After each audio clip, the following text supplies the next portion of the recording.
Un soir, dans une ruelle sombre, des assaillants ont attaqué une femme. Elle a crié, mais les gars avaient de mauvaises intentions. Les hommes ont faussement expliqué qu'ils n'étaient pas hostiles, mais que le père de la jeune fille devait une certaine somme et s'est enfui. L'un des criminels a dit à l'inconnu que même si elle criait, personne ne l'entendrait de toute façon, alors il lui a dit de ne pas le forcer à recourir à la violence sans raison. Il semble que la jeune fille ait regardé quelque part derrière l'homme, qui lui a dit d'un ton moqueur qu'elle pensait vraiment que ses passants l'aideraient. Derrière le groupe de criminels, un jeune couple marchait dans la rue et a remarqué cet incident dans la ruelle. La jeune fille a suggéré à son petit ami d'appeler la police. Mais le gars l'a traité de folle et a expliqué que s'ils appelaient la police, ces bandits se vengeraient d'eux, alors le jeune homme a suggéré que quelqu'un aiderait certainement la victime, et il a suggéré à sa petite amie de s'enfuir. Ainsi, la jeune fille et les criminels se sont retrouvés à nouveau seuls dans la ruelle. La victime était bouleversée par le fait que les passants ne l'ont pas aidé et s'est mise à pleurer. Le principal dit qu'il était temps de commencer, car ses jeunes frères attendaient déjà leur tour. Avec ces mots, il attrapa brutalement la jeune fille par les cheveux. Soudain, quelqu'un appela l'homme par derrière, il se retourna pour regarder celui qui l'arrachait à son travail. Un écolier avec des lunettes se tenait devant les énormes hommes adultes, il avait l'air beaucoup plus faible que ces méchants. L'un des bandits a dit au garçon que ce n'était pas un endroit pour se promener, car il pourrait accidentellement se blesser. L'homme tenait un énorme bâton et était clairement sur le point de l'utiliser dans l'action. Mais soudain, quelque chose d'incroyable s'est produit, ce garçon banal a heurté les jambes d'un homme qui était beaucoup plus grand que lui. Le gars donne un deuxième coup au ventre, obligeant le criminel à voler sur le côté. L'homme arrive et heurte le mur de toutes ses forces. Les criminels restant sont confus, ils ne comprennent pas ce qui se passe. Mais alors l'étranger se frappe le genou au visage et l'homme qui était indigné, ils s'envolent tous les deux dans les airs. Du coup, le criminel vole droit vers le chef et la jeune fille kidnappée et tombe à proximité. Le principal méchant a décidé de s'enfuir sans même avoir le temps de remettre son pantalon. La victime, les larmes aux yeux, a remercié le gars de l'avoir sauvé. Mais l'étranger ne parut pas la remarquer. Avec un sourire fou sur le visage, il se précipita devant la jeune fille, comme si elle n'était pas allongée là. Le jeune homme disparut dans la ruelle, il voulait rattraper le méchant évadé. Pendant ce temps, l'homme se demandait pourquoi il fuyait le lycéen en premier lieu. Mais le garçon a rapidement rattrapé l'agresseur. L'homme n'a pas compris ce qui n'allait pas chez le lycéen. Le méchant ne comprenait pas pourquoi l'étranger le poursuivait, car il avait déjà sauvé cette fille. Lorsque le méchant s'est retourné pour vérifier la situation, juste derrière lui se trouvait le visage fou d'un écolier qui a failli l'attraper avec sa main. L'homme a ordonné d'ouvrir la porte et rapidement, un mur d'entrée est apparu devant le méchant et son poursuivant. Le camarade du bandit devant lui a demandé ce qui se passait. Le criminel a crié à son camarade d'appeler rapidement tout le monde. Sur ces mots, il franchit en courant les portes de sa base. Le garçon qui poursuivait l'homme s'est arrêté juste devant la porte et a regardé à l'intérieur. Il y avait beaucoup de voyous armés dans la pièce. Le jeune homme entra et ôta ses lunettes. L'un des méchants a demandé à l'autre où se trouvait le gars qu'il fuyait. L'homme était gêné par le sang-froid absolu du poursuivant, qui ôta ses lunettes. À ce moment précis, le visage du lycéen est devenu terriblement effrayant. Le gars a dit que c'était incroyable. Pendant ce temps, le patron de ces méchants s'est assis calmement dans son bureau et a déclaré que le garçon avait fini et a demandé à ses subordonnés de l'amener à son bureau. Mais avant que l'homme n'ait eu le temps de finir de parler, au même moment, la porte de son bureau fut arrachée de ses gonds d'un coup puissant. Un lycéen inconnu se tenait sur le seuil du bureau du méchant principal. Il était couvert du sang de quelqu'un d'autre, ses vêtements étaient effilochés à cause de la bataille. Tous les ennemis qui ont rencontré le gars sur le seuil ont été vaincus et sont simplement restés par terre. Le jeune homme entra avec confiance dans le bureau du chef, se dirigeant vers le patron confus. Et lui, pendant ce temps, était assis sur une chaise, complètement perplexe et ne comprenait pas ce qui se passait. Le méchant a demandé au lycéen pourquoi il continuait à le poursuivre. Le jeune homme posa brusquement son pied sur le bureau du patron, faisant presque tomber l'homme de sa chaise. Le gars avec un sourire diabolique a montré la marque sur le bout de sa chaussure et a dit à l'ennemi qu'il avait marché sur son pied. Après ces mots, le lycéen a sauté par-dessus la table et s'est envolé droit sur le chef des bandits, qui lui a crié d'arrêter. Un instant plus tard, la semelle de la chaussure du poursuivant inconnu était presque à côté du visage de l'homme. Il remarqua que les marques sur le bout de sa chaussure provenaient de ses propres chaussures. Au même instant, la fenêtre de ce bureau s'envola, brisée en morceaux. Après cet incident, l'étudiant a expliqué pourquoi il avait fait cela. Il y a un an, il n'était pas comme ça, pourquoi est-il allé si loin? Les événements remontent à il y a un an à l'école. Un jeune homme était assis avec un ami et discutait de quelque chose ensemble. La jeune fille a déclaré qu'il s'agissait du même projet commun du gouvernement et des grandes entreprises pour mettre fin au harcèlement dans les écoles. Le gars tenait une feuille de papier sur laquelle il était écrit en gros titre qu'il s'agissait du plus grand tournoi d'arts martiaux mixtes entre adolescents. Le jeune homme a demandé à son ami si elle plaisantait. Le lycéen ne pouvait pas croire que le fonds du prix s'élève à 500 millions. au lieu de la suppression attendue. Les organisateurs les encouragent plutôt, et l'effet inverse est possible. L'ami d'Hilary a suggéré d'y réfléchir, car il est interdit à ceux qui participeront à ce tournoi de se battre ailleurs que sur le ring. Ce sont les règles. La jeune fille a ajouté l'hypothèse qu'il pourrait vouloir participer à ce tournoi. Hillary a dit que peut-être, mais qui aurait pensé qu'ils alloueraient 10 millions à une si petite région. Pourquoi cette société dépenserait-elle autant d'argent? La jeune fille fit brusquement signe de la main à ce raisonnement et exprima son opinion que si les filles y étaient autorisées, elle tenterait sa chance. Le gars a dit à Sandy qu'il comprenait ses sentiments, mais lui a suggéré de commencer à exprimer sa féminité au lieu d'être cruel. Mais l'ami s'est mis en colère contre cela et a suggéré qu'Hillary reçoive d'elle un coup peu féminin, ce qui a rendu le jeune homme quelque peu confus. Soudain, deux amis entendirent le bavardage de quelqu'un d'autre à proximité et remarquèrent une foule de gens juste devant eux. Sandy a noté qu'il semble que la partie masculine ne soit pas du tout intéressée par ce tournoi. Hillary ne comprenait pas ce qui se passait sous leurs yeux. La fille a demandé au gars s'il suivait l'actualité, car elle lui a dit d'établir un chat pour communiquer afin d'être au courant de cette grande nouvelle, et le jeune homme voulait juste savoir ce qui se passait. Soudain, une très belle fille Holly est apparue dans la foule, la propriétaire d'une beauté elfique qui avait récemment été transférée dans cette école. Sandy a dit à son amie qu'elle ne pouvait pas croire qu'Hillary n'avait pas entendu parler d'elle. Après tout, une bande de coureurs de jupons de leur école a essayé de la draguer, mais personne n'a réussi, elle a simplement rejeté tout le monde. Sandy a remarqué que la nouvelle fille était très impolie et directe, et tout récemment, elle a dit quelque chose de provocateur aux bandits. Holly leur a dit de se perdre. La fille transférée n'avait peur de rien du tout, et Sandy a déclaré qu'elle croyait que la nouvelle fille lui ressemblait de cette façon, tandis que le regard d'Hillary était complètement rivé sur la charmante personne. Un ami a remarqué que le gars a maintenant un visage d'idiot, car pour une fille comme Holly, ils ne sont rien d'autre qu'un simple arrière-plan. Soudain, l'imprévisible s'est produit, la nouvelle fille s'est approchée du banc sur lequel Hillary et Sandy étaient assises. Les deux amis ne comprirent pas ce qui s'était passé depuis un certain temps et regardèrent simplement la jeune fille en silence. Holly les regardait également, elle était littéralement à un demi-mètre des deux, et Hillary et Sandy réalisaient seulement maintenant ce qui s'était passé. Le jeune homme s'est excusé sous le choc et s'est immédiatement demandé pourquoi il avait fait cela.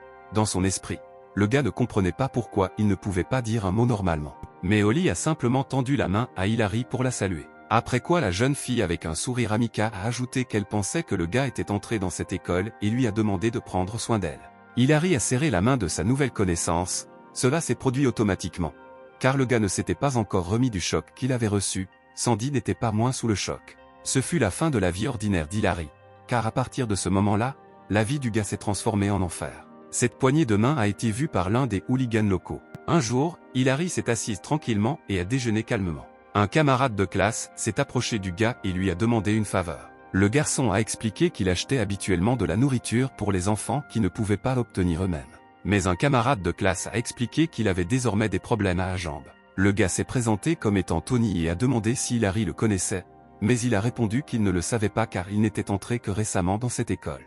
Tony était content de ne pas le connaître. Cela a alerté Hillary et la nouvelle connaissance a tendu au gars un morceau de papier. Tony a expliqué qu'il avait apporté de la nourriture pour ces gars, mais que maintenant, à cause de sa jambe, il ne peut pas le faire et a demandé au jeune homme de lui fournir ce service pour une seule journée. Hillary a regardé le contenu de la feuille, mais sa nouvelle connaissance a immédiatement fait une grimace triste et a déclaré que cela causait trop de problèmes. Mais le gars a eu pitié de Tony et a accepté de l'aider. Le gars avec la béquille a immédiatement retrouvé son air souriant et a remercié le nouveau venu pour son aide. Hillary se leva immédiatement de son siège et alla répondre à la demande de Tony. Après avoir acheté les produits nécessaires, le jeune homme s'est dirigé vers l'adresse indiquée, mais soudain Sandy l'a remarqué. La fille a reconnu le gars et lui a demandé où il était si pressé. Hillary a brièvement expliqué que Tony s'était blessé à la jambe et que le gars livrait de la nourriture à ses amis. Sans permettre à son ami de répondre quoi que ce soit, le jeune homme a déclaré qu'ils avaient probablement très faim et se sont précipités vers le but, et Sandy semblait vouloir dire quelque chose d'important. Sans hésiter, Hillary a noté que Tony est une personne de bonne humeur parce qu'il fait cela tous les jours et, entre-temps, lui-même était déjà au bon bureau. Le jeune homme au sourire amical s'est présenté à la classe assignée et a demandé si Dustin était là. Au même moment, tous les étudiants se sont tournés vers Hillary et leur visage semblait extrêmement choqué. À ce moment-là, le gars a pensé qu'il s'agissait probablement d'un autre bureau. Mais au même instant, une voix se fit entendre derrière lui, l'informant qu'il s'agissait du même bureau. Le jeune homme se retourna pour regarder celui qui apparut soudain derrière lui. Non seulement Hillary était une étudiante transférée, mais il n'utilisait aucun réseau social ni application de messagerie, donc il ne savait pas qui était vraiment Dustin, ni que Tony était son garçon de course. Réalisant toute la situation dans laquelle Hilary s'était retrouvée, le gars s'est assis sous un arbre, bouleversé. Sandy s'est approché du jeune homme et lui a demandé pourquoi le gars était si triste. Il l'a regardé. La fille s'est assise à côté de son ami et lui a demandé ce qui s'était passé. Sandy a ajouté que si quelqu'un dérange Hilary, laissez-le lui dire et elle s'en occupera immédiatement. Le jeune homme répondit à son ami qu'il valait mieux qu'elle ne s'inquiète pas pour lui. Sandy a déclaré qu'Hilary l'avait toujours aidé sans poser de questions et que maintenant, pour une raison quelconque, il voulait qu'elle le quitte, mais le jeune homme a objecté qu'il ne se souvenait pas du moment où il l'avait aidé. La fille lui a rappelé un incident survenu en 2e année d'école près de la rivière, mais le gars ne s'en souvenait pas. Sandy a dit que le jour où elle est tombée dans la rivière, Hilary a sauté à l'eau après elle, a ajouté la fille en plaisantant. Le gars sait-il à quel point il est difficile de retirer une personne qui ne sait pas du tout nager. Soudain, l'ami d'Hilary a cessé de sourire et est devenu sombre. La jeune fille a dit au jeune homme qu'à vrai dire, à ce moment-là, elle voulait se suicider, et à ce moment-là, lorsque le gars a sauté à l'eau et a ensuite commencé à demander de l'aide, Hilary a demandé à son ami pourquoi elle voulait se suicider. Sandy a dit que son père était aussi un ivrogne, alors il les battait constamment, la fille pouvait à peine le supporter. La jeune fille a ajouté que ce jour-là, l'homme qu'elle appelle père avait commis un acte impardonnable. Et puis mon ami a souri brusquement et m'a demandé d'oublier ça. Sandy s'est allongée sur l'herbe et a dit qu'elle avait tout enduré à cause de sa mère, mais que c'était difficile, surtout pour une fille en 2e année de lycée. La jeune fille a demandé à Hilary s'il se souvenait de ce qu'il avait dit lorsqu'ils sont sortis de l'eau. Un ami m'a rappelé que le jeune homme avait dit alors qu'il ne fallait pas entrer dans l'eau ici, parce que l'eau ici est tout simplement horrible, comme c'est dégoûtant. Sandy a dit qu'elle avait alors vraiment ri. La fille se releva de l'herbe et se tourna vers le gars. L'ami a dit qu'après avoir suffisamment ri, quelque chose chez elle lui donnait envie de revivre, Hilary la regarda avec étonnement. Sandy a ajouté qu'avant que le gars ne saute à l'eau pour la sauver, elle détestait les gars, mais après ce jour, elle avait l'impression qu'elle pouvait leur faire un peu plus confiance. La jeune fille se demandait pourquoi Hilary, même s'il ne savait pas nager, avait décidé de la sauver. Le jeune homme a répondu qu'il avait vu quelqu'un tomber à l'eau et qu'il ne savait pas quoi faire, alors c'est sorti instinctivement. Sandy a plaisanté en disant que le gars était tombé amoureux d'elle, mais il s'y est immédiatement opposé et son ami a répondu que c'était une telle blague. Quelque temps plus tard, Hilary a apporté les courses de Dustin, le gars a dit qu'il n'y avait pas de pain qu'il avait demandé à la cafétéria. Mais l'intimidateur a répondu que le gars n'avait rien fait de mal, Tony n'avait tout simplement pas tout bien expliqué. Dustin se tourna vers Tony, qui sursauta de peur. Le garçon a immédiatement commencé à s'excuser et à supplier de tout arranger. Mais Dustin a continué en disant que même si c'était l'erreur de Tony, il ne pouvait pas laisser Hilary partir s'il voulait donner l'exemple. L'intimidateur a ajouté que ce serait l'œuvre du gars avec la béquille. Et il l'a menacé, sinon il redeviendrait un garçon de course. Avec ces mots, Tony lança son poing vers Hilary. Tous les hooligans présents ont ri, Dustin a demandé à quelqu'un de le filmer et quelqu'un a qualifié Tony de fort par moquerie. Ensuite, le principal a demandé aux garçons de battre Hilary plus facilement, car à ce moment-là, leur princesse elfique regardait les gars. Il semblait à Hilary que les gens se suicident simplement parce qu'ils ne peuvent plus supporter une telle vie, mais il réalise maintenant que ce n'est pas la vraie raison. Dustin a dit à son nouveau garçon de course que son travail devait rester secret pour tout le monde et que si quelqu'un le découvrait, la punition serait sévère. Le chef a laissé entendre qu'il ferait des choses désagréables à sa jeune sœur. La raison n'est pas qu'Hilary ne puisse pas vivre une telle vie. Une personne décide de se suicider alors qu'elle n'a tout simplement pas d'autre choix. Lorsque toutes les options pour le chemin de la vie sont tombées dans l'oubli, alors la personne commence à chercher un chemin qu'elle n'est plus obligée de suivre. Du moins c'est ce que ressentait Hilary. Le jeune homme se tenait au bord du toit et se demandait quoi faire ensuite. Le gars ne savait plus quoi faire maintenant. Soudain, une main toucha son épaule par derrière. Hilary a paniqué, il s'est jeté à genoux et s'est couvert la tête avec ses mains avec horreur, répétant fébrilement qu'il lui pardonnerait et qu'il obtiendrait certainement de l'argent pour eux. Il s'est avéré que Sandy était derrière le gars. Le jeune homme essaya de se justifier pour que la jeune fille ne s'inquiète pas pour lui. Mais un ami lui a demandé avec frustration depuis quand il était devenu comme ça. Hilary a commencé à crier, il a dit qu'il était un lâche et a demandé à Sandy de le laisser tranquille. La fille voulait en quelque sorte soutenir le gars, mais le jeune homme lui a demandé d'arrêter de faire semblant de s'inquiéter pour lui et a ajouté qu'il en avait déjà marre. En quittant le toit, le gars a dit à Sandy d'arrêter de le suivre, sinon il la tuerait. Après ces mots, la jeune fille s'est mise en colère et, traitant son ami de lâche, lui a souhaité la mort, elle ne pouvait pas croire qu'elle l'appelait son ami. Le lendemain, à l'école, pendant le déjeuner, tout le monde était assis en groupe et Hilary mangeait seul. Chaque groupe discutait de quelque chose, mais le jeune homme restait simplement silencieux. Soudain, quelqu'un l'a frappé à la tête avec une telle force que son visage a volé dans le récipient de nourriture. L'un des intimidateurs de Dustin est apparu derrière Hilary, il a demandé pardon en plaisantant et a dit qu'il y avait une mouche sur la tête du gars. Le jeune homme a rapidement répondu à l'ennemi que tout allait bien et qu'il allait bien. Mais au même moment, le gars reçut un deuxième coup tout aussi fort et le visage d'Hilary replongea dans le récipient à lunch. Le jeune homme se releva et essaya de se racler la gorge. L'intimidateur a répété la moquerie selon laquelle une mouche s'était à nouveau posée sur la tête du gars. À ce moment-là, la silhouette de Dustin lui-même est apparue sur le seuil de la salle de classe. Le grand type a dit au gars en se moquant que les amis prennent soin les uns des autres, ça ressemble à une belle scène. Pendant une seconde, Dustin fit semblant d'avoir l'air pensif. Et un instant plus tard, il leva de nouveau la main au-dessus de la tête du type pour tuer la mouche inexistante. Soudain, son énorme patte fut saisie par deux paumes féminines. Hilary, lui serrant la tête avec ses mains, se préparant à recevoir un nouveau coup, réalisa soudain qu'il traînait depuis un temps suspect. Sandy tenait fermement la main puissante de l'ennemi. La fille a dit à l'intimidateur que ce n'était pas cool d'intimider les faibles parce qu'ils sont plus forts. Mais Dustin a souri d'un air dégoûtant à la fille, et au même moment il a mis sa main sous la veste de Sandy. La jeune fille recula devant le scélérat et fut indignée par son action. Le grand type eut un sourire laid et demanda pourquoi Sandy s'était soudainement arrêtée. La fille a répondu que même s'il prétendait être fort, alors pour elle, il serait toujours une bande de faibles caressant leur fierté, et a ajouté que s'il continuait à intimider Hilary, la fille se présenterait à la police. Le deuxième des hooligans, qui est blond, a traité Sandy de folle, lui a dit d'appeler la police et a ajouté qu'il verrait qui mourrait en premier, car les gens comme elle devraient être massacrés pour le bien de la normalité. L'ennemi a balancé sa main vers Sandy, sur le point de frapper, quand soudain Dustin l'a arrêté. Le principal a dit d'arrêter, car cela ne devrait pas arriver entre amis, mais le blond s'est indigné et a demandé pourquoi. Dustin, avec son sourire constant, répondit que les cours étaient déjà terminés. Tous les étudiants ont commencé à rentrer chez eux. Le blond a demandé au patron pourquoi il venait de quitter cette fille. Dustin a posé une question à son camarade, n'a-t-il pas faim? Il ne l'a pas très bien compris. Le chef a expliqué qu'il avait soudainement faim et qu'il avait besoin de quelque chose de plus excitant. Le sourire sur son visage est passé d'un sourire maléfique à un sourire monstrueux.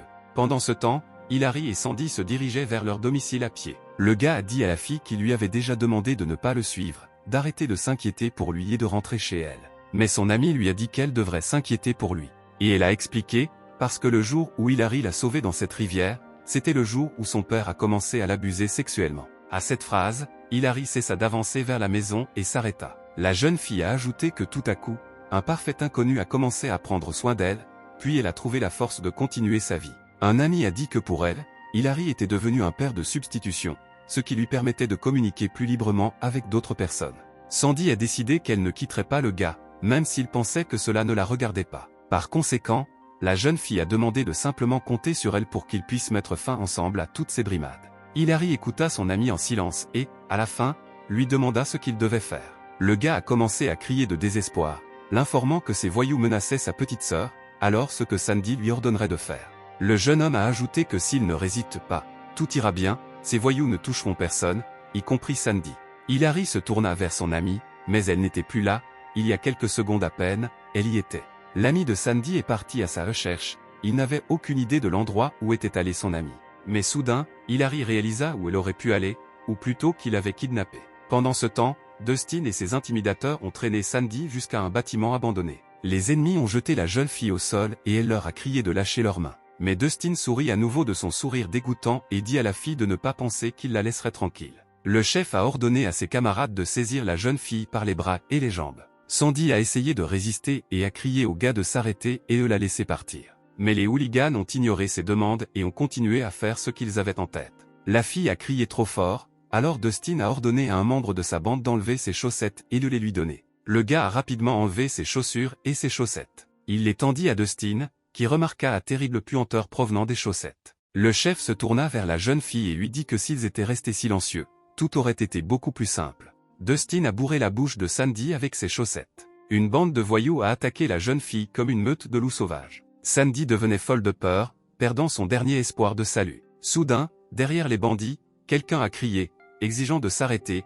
Hilary a couru vers la foule de gars, un bâton à la main. Mais un instant plus tard, le gars se fait frapper dans le dos avec un bâton par le blond. Le jeune homme a failli perdre connaissance. Hilary est tombé face contre terre. La jeune fille cracha le bâillon et appela son ami, espérant qu'il était encore conscient. Le jeune homme a rampé vers les méchants, tout en s'éclaircissant la gorge par manque d'oxygène après le coup. Le principal a crié des éloges au blond, et il se tenait déjà avec un bâton au-dessus d'Hilary, se préparant à frapper à nouveau. Le jeune homme, désespéré, a crié à Dustin qu'il avait fait tout ce que la bande de hooligans lui avait ordonné de faire. Pourquoi faisait-il cela? Mais le patron local a répondu pour laisser le gars réfléchir par lui-même. Et aussitôt le chef répondit qu'il pouvait manger quand il voulait. La jeune fille, en larmes, a tenté de s'excuser auprès des scélérats, les suppliant de ne pas faire cela. Mais Dustin ramassa silencieusement le bâillon chaussette abandonné. Le chef s'est mis en colère contre Sandy et lui a crié dessus, mais elle a craché le bâillon et a levé la main pour frapper. Hilary, en larmes, a supplié les méchants d'arrêter. Mais aussitôt sa bouche fut bâillonnée par la blonde, qui s'assit sur le mec. Dustin, souriant malicieusement, a exigé que son assistant tienne fermement le jeune homme pour qu'il ne rate aucune scène. Et l'ennemi lui-même commença à mettre ses mains sous les vêtements de la jeune fille. Le chef ôta les sous-vêtements de Sandy et s'approcha d'elle de près. Les autres gars du gang ont continué à tenir la fille pour qu'elle ne tremble pas, et Hilary a fait de vaines tentatives pour échapper à la forte emprise de la blonde. Sandy regarda son ami avec des yeux pleins de larmes et de douleur. À l'intérieur d'Hilary, tout s'est brisé à un moment donné et s'est brisé en petits fragments, parce que son proche venait d'être blessé.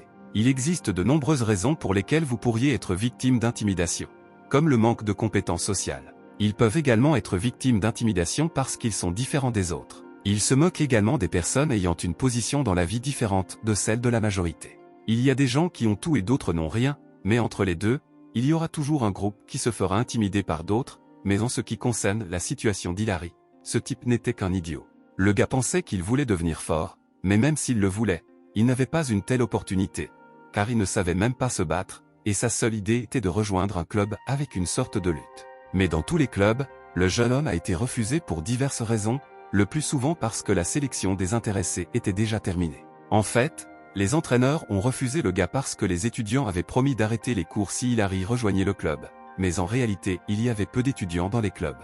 Le jeune homme avait l'impression de s'être transformé en insecte. Hilary pensait que quelqu'un comme lui n'était capable de rien. De retour chez lui, le gars a remarqué une sorte de confrontation entre des gens dans une ruelle sombre. Deux hommes ont tenté de voler un portefeuille à un ivrogne. Le deuxième homme lui a conseillé de frapper le vieil homme. Hilary ramasse un gros rocher sur le sol. Rassemblant tout son courage, l'homme a couru aussi vite qu'il a pu vers les criminels, leur criant simultanément d'arrêter. Et voilà, à 1 mètre des braqueurs, le jeune homme lève la main avec un pavé pour frapper. Mais au tout dernier moment, par malchance, Hilary trébuche sur une pierre et tombe, laissant tomber la pierre de sa main. Les criminels se tenaient à la tête de l'homme et étaient perplexes face à son étrange apparence. Immédiatement, l'un des hommes a levé sa jambe au-dessus de la tête du jeune homme, avec l'intention de frapper. Hilary est devenu mentalement complètement désespéré, réalisant que quelqu'un comme lui n'était capable de rien faire. Soudain, un inconnu donne un coup de pied à l'un des criminels. Le jeune homme reconnut cette fille, c'était la nouvelle fille, Holly. De son coup, la jeune fille envoya l'ennemi directement dans le mur. Ensuite, le deuxième voleur a crié après la jeune fille et lui a lancé une bouteille. Mais Holly a habilement intercepté le coup et a attrapé l'homme à la gorge. La jeune fille se groupa et, sautant, emporta l'ennemi avec elle d'une poigne puissante. Holly a jeté l'homme sur elle-même et l'a frappé de toutes ses forces sur la route bétonnée, tandis qu'Hilary, qui regardait à proximité, était impressionné par l'habileté de la nouvelle fille.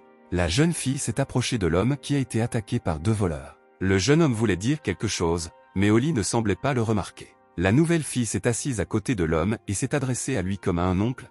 Elle lui a demandé de ne pas dormir ici. La jeune fille a mis son parent sur le dos et s'est éloignée, réprimandant simultanément l'homme pour avoir forcé sa nièce à faire de telles choses. Pendant ce temps, Hilary était étonné de voir comment une fille aussi fragile pouvait battre 2 hommes adultes. Le jeune homme a demandé à Holly de ralentir. Mais la nouvelle fille continuait à entraîner l'homme sur elle, lui reprochant qu'il était devenu plus lourd et qu'elle ne pourrait bientôt plus s'occuper de lui. Le gars était complètement désespéré que Holly ne l'ait pas remarqué. Il a décidé que la fille ne se souciait pas beaucoup de quelqu'un comme lui. Soudain, la nouvelle fille interpella le jeune homme qui leva son regard duveteux et triste. La jeune fille décida finalement de s'arrêter et prit une profonde inspiration. Holly s'est tournée vers le gars et lui a demandé ce qu'il valait, n'allait-il pas l'aider? Hilary portait l'oncle de la nouvelle fille et elle le conduisait. Le gars a regardé la fille, car après cette bataille, il avait beaucoup de questions. Holly a commencé la conversation elle-même. Elle a demandé au jeune homme s'il savait comment une fille aussi faible qu'elle était capable de les vaincre. Hilary était stupéfaite que la jeune fille réponde si facilement à ses questions. La nouvelle fille s'est retournée et a dit au gars que c'était grâce à lui. Le jeune homme devint tout rouge et précisa ce que la jeune fille voulait dire par ces mots. Holly a expliqué qu'elle ne possède pas de force physique brute. Cependant, alors qu'ils étaient distraits par le garçon, elle a pu se rapprocher d'eux sans se faire remarquer. La nouvelle venue a ajouté que même si son adversaire est physiquement supérieur, s'il est pris au dépourvu, même la fille la plus faible comme elle peut sortir victorieuse. La jeune fille a ajouté qu'il existe 3 endroits extrêmement vulnérables, mais qu'il est assez difficile d'en profiter, car ils peuvent être facilement protégés. Ces endroits vulnérables sont les yeux, l'aide et la mâchoire. Holly a ajouté que même si la mâchoire semble solide, sa structure est assez fragile et peut facilement être assommée. De plus, un grand nombre de nerfs y passent. Si vous frappez correctement un ennemi qui n'a pas eu le temps de se défendre, vous pouvez alors l'assommer d'un seul coup. Lorsque le second a vu ce qui était arrivé au premier, il a paniqué et s'est précipité sur elle de toutes ses forces avec une bouteille dans sa main.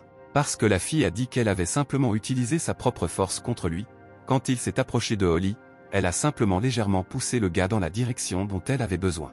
La jeune fille a expliqué qu'elle était ainsi capable d'utiliser une technique qu'elle n'aurait jamais pu faire dans une situation normale. Hilary continuait de se demander comment la nouvelle fille avait réussi à tout réussir. Holly a dit au gars que s'il était intéressé par la façon dont elle y était parvenue, alors elle avait un professeur qui l'avait aidé à apprendre tout cela. Le jeune homme a demandé à la jeune fille qui était ce professeur. Hilary a aidé la jeune fille à ramener son oncle à la maison, ils ont jeté l'homme sur le canapé pour qu'il s'endorme. Et Holly a présenté son oncle comme étant son professeur, le gars avait du mal à y croire. La jeune fille a expliqué que son oncle avait maintenant des problèmes avec le gymnase, qu'il serait bientôt fermé, mais que le plus important était que l'homme avait perdu toute envie d'enseigner à qui que ce soit. Hilary tomba à genoux devant l'homme assis sur le canapé. Holly n'a pas compris ce que le gars essayait de faire et lui a posé des questions à ce sujet. Le jeune homme a commencé à s'incliner devant l'oncle de la nouvelle fille et à le supplier de le prendre comme étudiant. Le gars a dit qu'il voulait devenir plus fort, mais personne ne voulait l'accepter. Hilary a ajouté qu'il veut détruire ses ennemis, mais qu'un lâche comme lui ne peut rien faire. En réponse, seul le silence est venu de l'homme, mais le jeune homme n'a pas abandonné et a continué à s'incliner. Mentalement le gars a commencé à désespérer. Oncle Holly s'est soudainement assis sur le lit. Le silence continuait d'émaner de l'homme. L'oncle de la nouvelle fille se lève brusquement du canapé. Hilary était confuse, mais a continué à attendre les autres actions de l'homme. Soudain, le vieil homme parla, il dit qu'il semblait que les journées amusantes étaient terminées. Hilary lui a soigneusement demandé si cela signifiait que le gars était accepté. L'homme a répondu par l'affirmative et le jeune homme l'a remercié en retour. Le lendemain, au bureau, oncle Holly a préparé un contrat pour le gars, il a précisé ce que cela signifiait, il devait signer le contrat. Hilary a parcouru le contenu du texte du document, il disait que le gars doit exécuter toutes ses commandes quoi qu'il arrive, la contribution le sera également, peu importe comment l'homme l'appelle. Le jeune homme a continué à lire le contrat pour clarification, il indiquait également que, en outre, si le gars se battait en utilisant les compétences apprises de l'oncle Holly, il devrait lui donner une part de tout l'argent ainsi reçu au taux de 8 contre 2. Le gars a demandé à l'homme d'expliquer ce point, et l'oncle de Holly a répondu que, bien sûr, c'était lui qui avait 8 ans. Hilary a essayé de résister pendant une seconde, mais l'homme lui a dit que s'il ne le voulait pas, il pouvait simplement partir d'ici. Le jeune homme pensait qu'il n'allait pas se battre pour l'argent de toute façon, donc cela ne servait à rien de tout abandonner à cause de ce point, il lui suffisait de devenir plus fort. Le gars a tout compris par lui-même et a décidé, il a précisé ou signé. L'homme eut un large sourire. Hilary a remis le document à oncle Holly. Il arracha très brusquement la feuille de papier des mains du garçon. Le vieil homme a sorti son téléphone et a demandé à l'interlocuteur s'il avait tout entendu. L'homme a dit à l'homme avec qui il parlait au téléphone qu'il lui avait trouvé un gars qu'il pouvait utiliser autant qu'il le souhaitait. Hilary sentait que quelque chose n'allait pas et oncle Holly parlait au téléphone avec un inconnu d'autre chose. Le gars s'est rendu compte que les techniques qu'il pouvait apprendre étaient des techniques d'autodéfense pour les femmes. Le jeune homme a essayé de demander au vieil homme si l'homme mentionné dans la conversation téléphonique était Hilary. Le vieil homme a ordonné au jeune homme d'enlever ses lunettes, il ne comprenait pas pourquoi, mais il les a enlevées. Le gars a quand même demandé pourquoi il était nécessaire de faire ça. L'homme lui expliqua en toussant qu'il ne fallait pas frapper un homme avec des lunettes, mais le jeune homme lui demanda ce qu'il avait dit. Oncle Holly a dit que le gars viendrait bientôt, alors Hilary saurait tout. Le jeune homme a immédiatement répondu en lui demandant qui viendrait. Le vieil homme demanda pensivement au jeune homme s'il avait entendu parler du plus grand tournoi d'arts martiaux mixtes, il répondit qu'il n'avait pas beaucoup entendu parler. L'homme a ajouté que la personne qui a proposé cela sera bientôt là. Soudain, la porte s'est ouverte, oncle Holly a dit qu'il était là. Hilary s'est tourné vers la porte pour regarder l'étranger, et il a immédiatement précisé au gars que c'était lui. Le jeune homme était plongé dans la perplexité, il répéta la question de l'étranger. Le président de la société se tenait à la fenêtre et se demandait ce que faisait Larry. L'homme en costume classique a répondu qu'après l'annonce officielle du tournoi, Larry avait arrêté de se battre à l'école. L'homme en costume classique a suggéré que l'idée du président était efficace. Le vieil homme s'est demandé et a demandé le point de vue de son subordonné pourquoi il pensait que ce coquin Larry était toujours à la recherche d'adversaires forts. L'homme en costume classique a répondu au président, s'il lui permet d'exprimer ses pensées, Alors il estime que le jeune maître essaie de trouver sa place parmi l'élite en utilisant son talent dans les combats. L'homme a ajouté qu'il y avait aussi le divorce du président et a immédiatement ajouté qu'il était vraiment désolé. Le président a immédiatement rassuré le subordonné et lui a dit qu'il croyait également qu'après le divorce de son fils, son petit-fils essayait ainsi de tout oublier. Le vieil homme a demandé à l'homme en costume classique noir s'il avait trouvé quelqu'un qui pourrait être son adversaire. Car dernièrement, il cherchait constamment quelqu'un avec qui se battre, car son subordonné ne trouvait personne. Mais l'homme en costume classique noir a répondu qu'il en avait trouvé un, qu'il avait déjà signé le contrat lui-même. Le vieil homme a demandé à son subordonné qui il était. Pendant ce temps, au Fat Club, Hilary était allongé sur le sol, on lui a ordonné de se lever, mais il n'a pas réagi du tout. Le grand et bel étranger a déclaré que le garçon s'était évanoui après un seul coup et qu'il ne savait plus quoi faire maintenant. Oncle Oli a répondu que cela pouvait être considéré comme une sorte de connaissance, même si ce n'était pas lui qui l'avait assommé. L'étranger a demandé au vieil homme. L'homme a précisé qu'il supposait que ce type n'avait pas mangé ni dormi ces derniers jours, mais l'étranger ne l'a pas assommé. Oncle Oli a ajouté qu'Hilary s'était simplement endormi. Le vieil homme sourit et dit à l'étranger qu'avec ses compétences, il ne vaincrait jamais Hilary, donc il n'avait pas à s'inquiéter. Mais le jeune homme a été indigné par les propos durs de l'homme, il a déclaré qu'il avait détruit de nombreux gangs à travers le pays. Ce à quoi Oncle Oli a répondu qu'il comprendrait bientôt ce qu'il voulait dire. Pendant ce temps, Hilary se réveillait, il ne comprenait pas quand il s'endormait et quel était ce bruit, il avait l'impression qu'à cause de ce bruit il se sentait plein le ventre. Puis le gars a réalisé que c'était le bruit de son repas. Le jeune homme ne comprenait pas depuis quand il mangeait ça. À côté d'Hilary, il y avait de nombreux paquets de nourriture, le gars était perplexe en réalisant qu'il les mangeait seul. Soudain, cet inconnu est apparu devant le gars. Le jeune homme a demandé à Hilary s'il s'était réveillé et s'est indigné qu'il soit très ennuyeux pour lui de nourrir un homme endormi, mais le garçon a demandé pourquoi il le nourrissait. Le jeune homme a ajouté qu'il ne pouvait rien voir sans lunettes, il a demandé qui était ce jeune homme. Soudain, les yeux d'Hilary s'écarquillèrent en regardant l'étranger. Le gars a sauté sur l'étranger, mais il était perplexe quant à la raison pour laquelle le jeune homme avait soudainement réagi ainsi. Le garçon a demandé à l'homme de grande taille de s'arrêter et de ne pas le frapper. Mais l'inconnu a répondu qu'il n'avait aucune intention de faire quoi que ce soit. Le grand type se demandait comment Hilary savait qu'il allait lui donner un coup de pied, puisque le gars ne voit pas bien, mais il l'a quand même remarqué. Soudain, Oncle Oli a déclaré que c'était précisément la raison pour laquelle le garçon avait des problèmes de vision. L'homme a ajouté qu'il avait dit que le grand ne le vaincra pas, peu importe ses efforts. Le garçon ne comprit pas ce que le vieil homme préparait. Le grand n'a pas non plus très bien compris le vieil homme, mais il a dit à Hilary qu'il était un cadavre. Le jeune homme a demandé au professeur pourquoi cet homme l'avait soudainement attaqué. Pendant ce temps, le grand était déjà en position de combat, prêt à attaquer à tout moment. Mais l'homme a répondu qu'Hilary lui-même avait signé le contrat et qu'il pourrait donc facilement être battu à moitié mort. Le garçon a demandé s'il existait une telle chose, ce à quoi le professeur a simplement écarté les bras. Au même instant, le grand, de toutes ses forces, chargea le visage d'Hilary avec son poing. Suite à cette attaque, le jeune homme s'est envolé au loin et s'est roulé le cou sur le sol. L'étranger a dit que bien sûr, cela était dans le contrat, et qu'il serait étrange que le gars ne puisse pas vaincre une faible comme Hilary.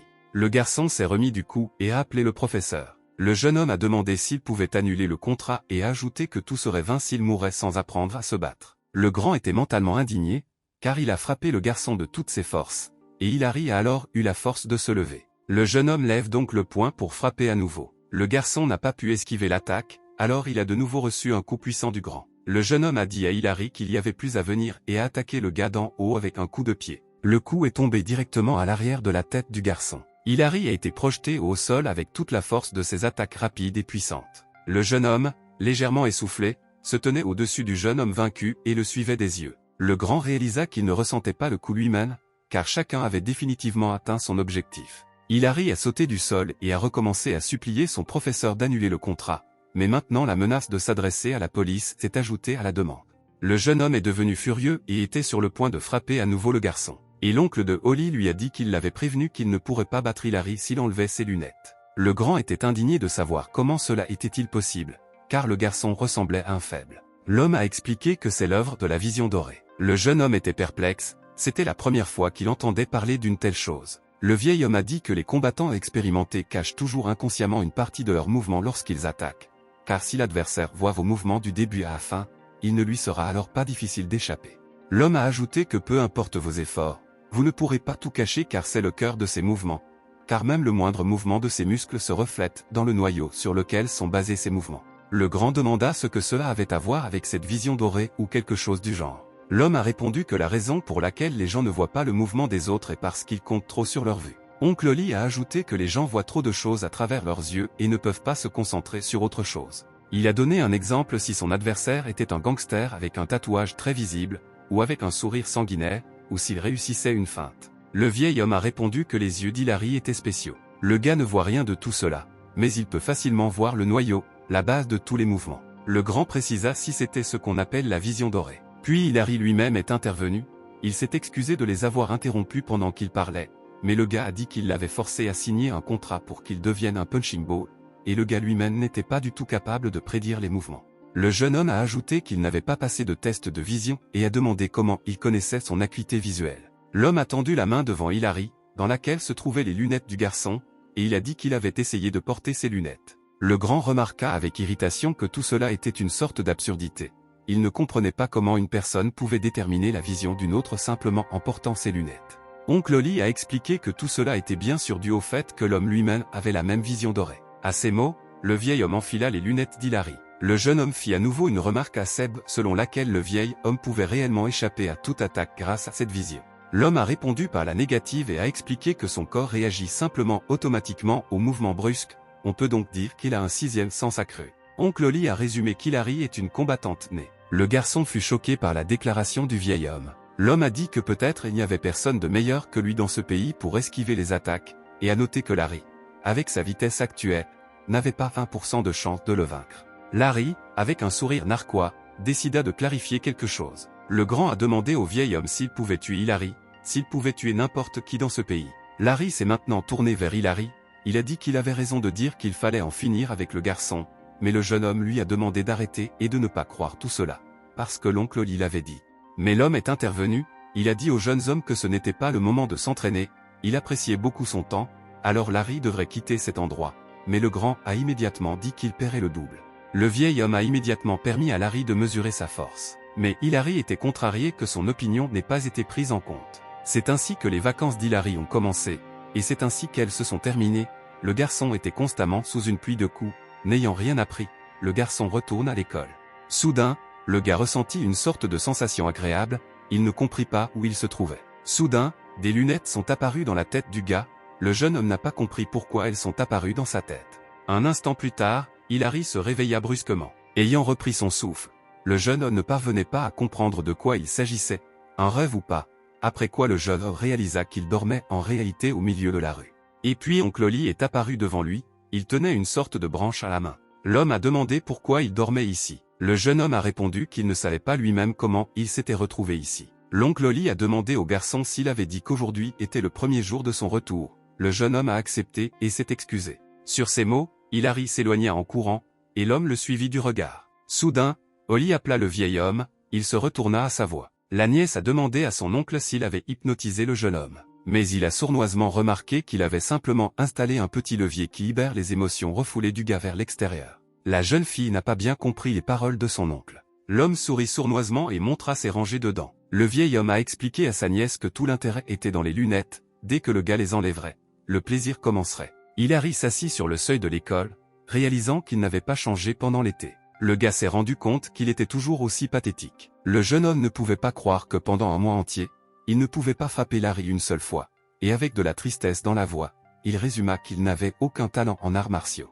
Soudain, quelqu'un reprit sa dernière phrase sur les arts martiaux. Soudain, les voyous qui marchent habituellement avec Dustin sont apparus devant le gars. L'un des voyous a demandé pourquoi le gars était allé à l'entraînement et s'il voulait se battre avec eux plus tard. Le blond suggéra de commencer le test maintenant et balança sa longue jambe vers le gars. Le coup a touché le jeune homme directement au corps et au visage. Après quoi Hilary a volé à toute vitesse directement dans le mur. Le blond s'est assis à côté du gars et a dit qu'ils avaient promis qu'ils prendraient soin de lui s'il leur donnait de l'argent et leur apportait le déjeuner. Le méchant a dit au gars de le remercier et a baissé la tête d'Hilary. Le jeune homme resta silencieux, ce qui exaspéra le blond. Il a frappé l'homme à la tête et lui a ordonné de parler. L'ennemi a ajouté qu'Hilary l'obligeait toujours à la frapper et la traiter de faible. Sous la force de ce coup, les lunettes rondes du type sont tombées sur la rue bétonnée. La blonde ajouta sarcastiquement que si le mec les avait écoutées, ses précieuses lunettes seraient restées intactes et non cassées. En partant, les gars se sont précipités après Hilary pour tout préparer pour eux pour demain, lui demandant d'essayer, sinon ils seraient battus. Soudain, le gars qui traquait les hooligans leur a crié des insultes. L'un des gars a répété les paroles d'Hilary. Le jeune homme leur a dit qu'ils pouvaient partir, mais qu'ils disent où se trouvait Dustin.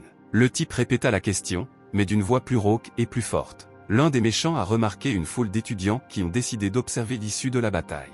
L'ennemi a remarqué une vadrouille pour laver le sol à côté de lui. L'intimidateur attrape la serpillière et casse la partie avec le chiffon. Le gars se bat avec Hillary avec ce bâton. Et maintenant, l'arme du méchant passe au-dessus de la tête du garçon. En un instant, le bâton s'avère cassé en deux. Le pied de quelqu'un apparaît devant la tête du jeune homme, ce qui brise le bâton en deux. Le méchant n'a pas compris ce qui s'est passé. La silhouette d'un homme de grande taille est apparue dans les airs. Soudain, Larry est apparu devant les méchants et a demandé aux méchants comment ils avaient osé toucher son sac de boxe sans autorisation. La blonde a demandé au gars qui est soudainement apparu qui il était. L'un des hooligans a dit à l'autre qu'un nouveau gars les avait rejoints aujourd'hui. Le blond a traité le nouveau venu de psychopathe. Larry a dit au blond que s'il continuait à discuter, il commencerait probablement tout seul. Mais l'ennemi devint furieux de ses paroles dures, et il ouvrit son couteau pliant. La blonde insulta le grand et lui dit qu'il était temps pour lui de redescendre sur terre. Soudain, un professeur de passage est intervenu dans la dispute entre les gars. Il a crié haut et fort à un groupe de jeunes hommes ce qu'il faisait là.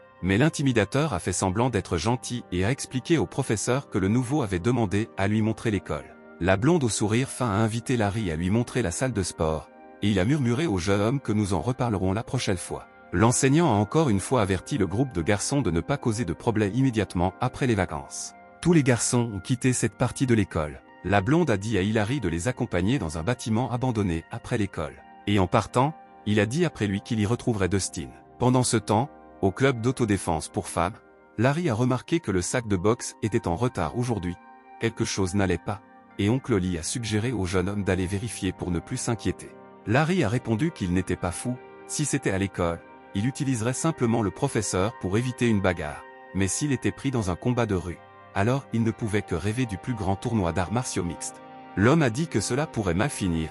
Larry a remarqué qu'il y avait vraiment un étudiant dans ce monde dont le vieil homme s'inquiétait. Mais oncle Oli s'y est opposé, il a dit qu'il ne s'inquiétait pas du tout pour lui. Le grand lui a alors demandé ce que l'homme voulait dire. Le vieil homme a dit à Larry qu'il pensait vraiment qu'Hillary ne pouvait vraiment pas le frapper du tout. L'homme a ajouté qu'il avait vu beaucoup de contre-attaques de sa part. Il n'y avait tout simplement pas l'inforce. Oncle Oli se demandait pourquoi le garçon se limitait. Le grand répondit sans hésitation, bien sûr, parce qu'il était plus fort. Mais le vieil homme s'y est opposé et lui a suggéré de bien réfléchir. En conduisant ici tous les jours en voiture, Hillary, pour arriver ici, gravit la montagne sur ses deux pieds, tandis que Larry se détend. Le garçon s'entraîne jusqu'à l'épuisement. L'homme a expliqué que la vraie raison est qu'Hillary n'est pas du tout en colère contre Larry. Le grand n'a pas compris l'essence des paroles de l'oncle Oli. Il a expliqué que le garçon n'était pas le genre de personne qui voulait simplement devenir le plus fort. L'homme a ajouté que des gens comme Hillary ne peuvent pas se battre à pleine puissance sans raison. Le vieil homme a expliqué que les mouvements du garçon sont purement instinctifs. En d'autres termes, tant qu'il est sain d'esprit, on ne peut rien attendre de lui au combat. Larry a demandé ce que cela signifie. Est-ce qu'oncle Oli veut dire que si le garçon est en colère, il deviendra soudainement plus fort? L'homme répond que ce n'est pas tout à fait vrai. Bien sûr, leur niveau d'entraînement est encore très différent. Mais, si l'on ne parle pas d'un combat loyal sur le ring. Autrement dit, il y a beaucoup de choses qui peuvent remplacer un point, donc le vieil homme ne sait pas comment tout cela va se terminer. Oncle Oli a expliqué qu'il pensait que ces deux bandits pourraient bien rencontrer leur créateur aujourd'hui, car ils ont beaucoup de bandits dans la ville. L'homme était vraiment inquiet pour les pauvres victimes qui attireraient son attention. Larry espérait aveuglément que le garçon ne se battrait pas le premier jour d'école. Pendant ce temps, Hillary montait les escaliers d'un immeuble abandonné avec la bande de Dustin. Le gars ne comprenait pas pourquoi il ne ressentait aucune peur. D'ailleurs, quand il regarde les voyous, le jeune homme a juste envie de les tuer un à un, chacun d'entre eux. Mais chaque fois que cette pensée venait à l'esprit d'Hillary, le gars se sentait mal à l'aise. L'un des hooligans a dit qu'ils étaient là et que Dustin l'attendait. Le jeune homme entra dans un espace assez spacieux, mais il y avait du monde, c'étaient des voyous du gang de Dustin.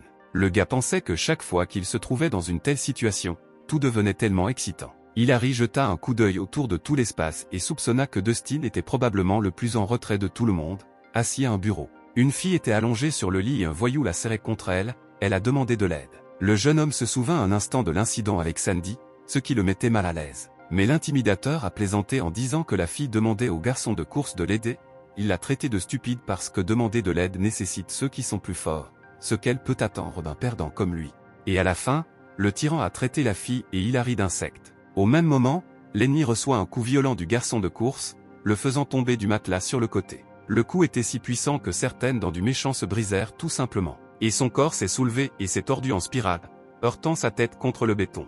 Tous les autres hooligans ont été déconcertés par cette attaque. Hilary a crié à Dustin de sortir, mais le blond ordonna de tuer ce garçon. Immédiatement, plusieurs adversaires se sont précipités vers le gars, mais le jeune homme se tenait près d'un tas de briques, il en a pris une. Dès que les opposants se sont approchés du jeune homme, celui-ci a frappé l'un des hooligans au visage avec une brique. Ensuite, le gars a commencé à attaquer tous ses ennemis avec des briques. L'un des hooligans lui a lancé une bouteille, mais Hilary a lancé avec précision un morceau de brique. Il a définitivement frappé la bouteille et l'a cassée entre les mains du méchant. Le jeune homme se leva d'un bond et frappa l'ennemi avec les deux jambes à la fois. Avec la force de ce coup, le corps de l'ennemi vola sur le côté à toute vitesse. Le méchant atterrit juste sur le blond, et les deux gars frappèrent la table derrière eux. Le blond commença à s'indigner et agita un couteau pliant, regardant sous le corps de son camarade déjà inconscient. Mais au même instant, Hilary sauta de toutes ses forces et de sa rapidité sur le blond et le type allongé sur lui. Avec cette attaque, le garçon a projeté les méchants sur le sol en béton.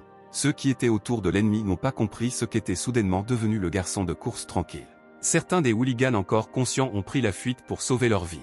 Et donc Hilary s'est approché du bureau, qui était situé tout au bout de cet espace. Ici il était censé rencontrer Dustin afin de se venger de lui. Le jeune homme serra les doigts en un point et balança sa main pour porter un coup puissant à l'ennemi. Mais au dernier moment, une voix venant de la table lui demanda d'arrêter. Assis à la table n'était pas le principal ennemi de Dustin, mais son pion Tony. Le gars a supplié devant Hilary et a commencé en larmes à lui demander de ne pas le battre. Il avait un téléphone dans les mains. Tony a expliqué que les autres lui avaient ordonné de filmer le passage à tabac d'Hilary. Alors il a simplement fait ce qu'on lui a dit et a demandé de ne pas le battre. Mais le gars a crié et s'est jeté sur Tony. Cependant, l'attaque tomba sur le bord de la table presque devant le nez même du pion de Tony, qui mourait déjà presque de peur. Hilary se demanda où était alors Dustin, mais soudain il remarqua le blond, qui avait repris ses esprits. Le jeune homme devint méfiant, se préparant à l'action à tout moment. Le gars a demandé au blond où était Dustin, mais l'intimidateur a marmonné qu'il ne savait pas. Hilary a ramassé presque une brique entière sur le sol. Le gars a de nouveau demandé au blond où était Dustin, mais le blond a répondu qu'il ne savait pas et a ajouté qu'il avait abandonné l'école. Le jeune homme a demandé pour la troisième fois où se trouvait Dustin, et cette fois il a balancé la brique de toutes ses forces. Mais à ce moment-là, Larry apparaît et fait tomber la brique des mains du gars. Le grand dit à son punching ball de se calmer. Mais Hilary lui a crié que s'il intervenait, il mourrait aussi. Larry assomme silencieusement le jeune homme. Il vole au du sol et vole quelque part dans le mur. Le grand plaque Hilary contre le mur avec son pied. Cette fois, Larry demande au gars de se calmer, mais sous une forme plus sévère, son regard n'exprimait pas un sourire calme, comme avant, mais de la colère. Mais Hilary siffla au grand qu'il savait que la jambe de Larry pressait fermement son corps contre le sol. Le grand professeur ne fera que détourner l'attention du fait qu'il sait où se trouve Dustin. Le gars saute du sol avec enthousiasme et attaque Larry avec des questions. Hilary attaque le gars en lui demandant de lui communiquer rapidement cette information et lui lance également son poing, mais le grand en réponse dit que c'est encore plus amusant et lui brandit également le poing. Deux poings se frappent. Au moment de la collision, Oncle Oli apparaît sur le champ de bataille, il arrête les attaques des deux gars en tenant leurs poings dans les siens. L'homme a déclaré que Dustin participait au plus grand tournoi d'arts martiaux entre adolescents. Hilary se demande pourquoi Dustin est allé à ce tournoi. Le gars a essayé de demander ce que l'oncle Oli voulait dire par ces mots. Mais au même moment, son corps a perdu l'équilibre et s'est envolé. L'homme a réussi à attraper le corps du gars. Larry s'est approché d'eux et leur a demandé si son sac à fouetter était vivant. Le vieil homme lui a dit de ne pas s'inquiéter. Le gars était juste en colère depuis trop longtemps. L'homme a ajouté avec un sourire que c'est pour cela que le gars s'est endormi de fatigue. Après quoi, les gars sont restés là pendant un moment et ont quitté le bâtiment abandonné. L'oncle le Oli a dit à sa nièce que le garçon dormait vraiment beaucoup. La nouvelle fille était heureuse que tout allait bien pour le jeune homme. L'homme a dit à la jeune fille que l'hôpital avait déclaré qu'il allait bien, alors il a demandé à sa nièce de ne pas s'inquiéter. Après quoi, oncle Oli a demandé aux parents pourquoi elle était si intéressée par ce type, mais la jeune fille est restée silencieuse. L'homme a ajouté que tout cela était même un peu étrange. Elle s'est même rapprochée pour aller dans la même école que lui. Le vieil homme a rappelé que, si sa mémoire est bonne, alors à ses yeux, tous les gars n'étaient que des créatures pitoyables qui ne prêtaient attention qu'à l'apparence, et a demandé ce qui s'était passé. La fille a répondu que son opinion n'avait pas beaucoup changé. La nièce a dit à son oncle qu'elle avait vu Hilary pour la première fois sous le pont, puis qu'elle était en deuxième année du lycée et qu'elle se dirigeait vers son oncle. C'était le lendemain d'un orage, donc le courant était très fort, puis juste sous ses yeux, la jeune fille est tombée à l'eau. Holly ne pouvait rien faire car elle était sur le pont. Elle essayait toujours d'attirer l'attention des autres pour qu'ils appellent le 911. Mais à ce moment-là, une personne a sauté immédiatement après cette fille. Puis Holly s'est rendu compte que le gars ne savait même pas nager. Et pourtant, sans hésitation, il a sauté après elle. C'est ainsi qu'Hilary a attiré son attention. La jeune fille pensait qu'il était peut-être différent des autres hommes. L'oncle, en réponse à l'histoire qu'il a entendue, a déclaré qu'il semble que ce ne soit pas la première fois que le gars agit en se fiant uniquement à son instinct. L'homme a ajouté qu'ils avaient encore un problème, il voulait l'envoyer à un tournoi d'arts martiaux mixtes pour qu'il puisse gagner de l'argent pour lui. Mais comme sa nièce s'intéresse à ce jeune homme, il ne peut pas l'utiliser à sa guise. Mais Holly rougit légèrement et dit que tout n'allait pas, que le jeune homme avait juste attiré son attention et c'est tout. Le vieil homme a dit qu'il ferait juste semblant de ne rien savoir, en réponse la jeune fille a soupiré. Oncle Holly a dit que cette question mise à part, l'homme lui a dit que ce gars de Dustin avait décidé de participer à un tournoi d'arts martiaux mixtes pour adolescents, mais l'homme ne comprend pas pourquoi il est si obsédé par lui. Holly a dit à son oncle qu'elle ne connaissait pas tous les détails, mais l'ami proche d'Hilary avait récemment arrêté de venir à l'école, et à peu près au même moment, Dustin avait abandonné l'école et avait disparu.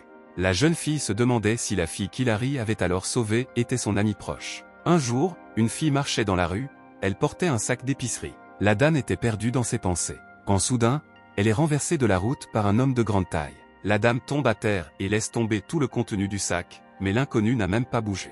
L'homme, d'une manière très grossière, a dit à la jeune fille de faire attention où elle allait. La dame a commencé à ramasser de la nourriture en silence et le passant n'a pas aimé que la jeune fille laisse ses paroles sans réponse. L'homme grossier attrape la jeune fille par le col de son manteau et commence à insulter la dame plus fort. L'homme a dit que ce passant commençait à l'énerver. L'homme était sur le point de lever la main pour frapper, soudain quelqu'un s'est approché de lui.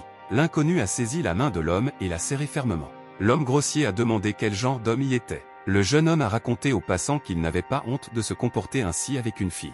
Mais l'homme n'a même pas essayé d'admettre qu'il avait tort, le traitant de fou. Mais le jeune homme a répondu en tirant la main de l'homme grossier. Une bagarre a éclaté entre un homme et un garçon, la bagarre s'est déroulée sur un pied d'égalité. Mais après quelques instants, l'avantage dans le combat était déjà du côté du jeune homme, qui sans trop de difficulté tordit l'homme dans ses mains. Et quand il a lâché l'ennemi, il a roulé éperdument et s'est cogné le dos contre le mur. D'autres hommes ont couru vers le passant grossier et lui ont demandé de se réveiller. Les gars ont apparemment récupéré leur patron et sont partis, lançant diverses menaces après le grand gars. Le jeune homme s'est enquis du bien-être de la jeune fille et a immédiatement déclaré qu'il n'était pas nécessaire de le remercier. La dame rassembla silencieusement ses achats dans son sac. Le gars répondit à ses réticences et voulut aider la jeune fille à se relever. Mais, mécontente, elle rejeta sa main de son coude. La jeune fille dit sèchement au jeune homme de se perdre. Après avoir négocié, elle s'est retournée et est partie. Le jeune homme a été choqué par cette situation. Pendant ce temps, Hillary s'est réveillée et lui a attrapé la tête, car ça lui faisait mal.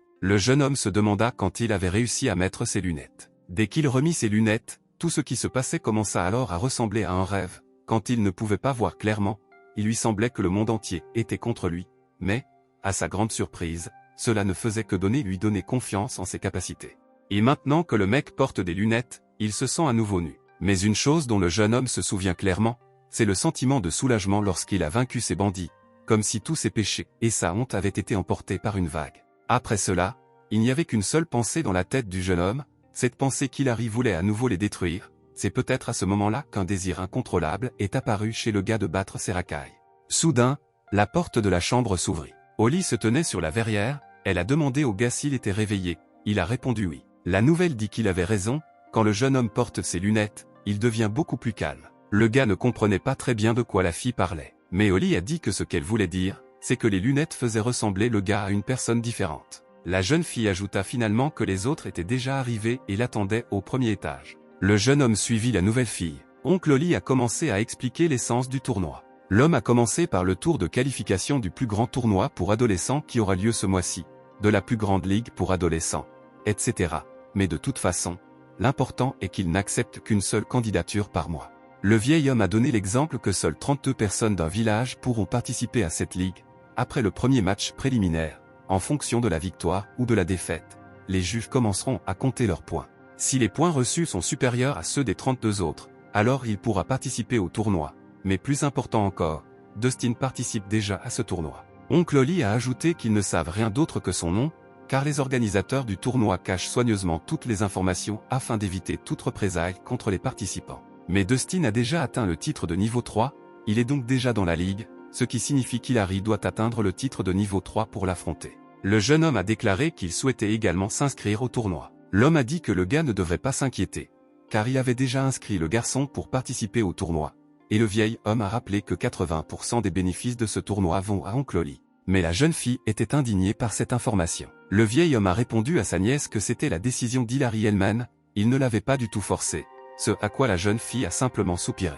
L'homme se tourna vers Larry parce qu'il était resté assis tranquillement pendant tout ce temps et ne posait aucune question, même si c'était son premier tournoi. Mais la grande pensait à un incident récent avec une fille, elle n'avait pas d'uniforme scolaire, le gars lui a suggéré d'étudier à l'université.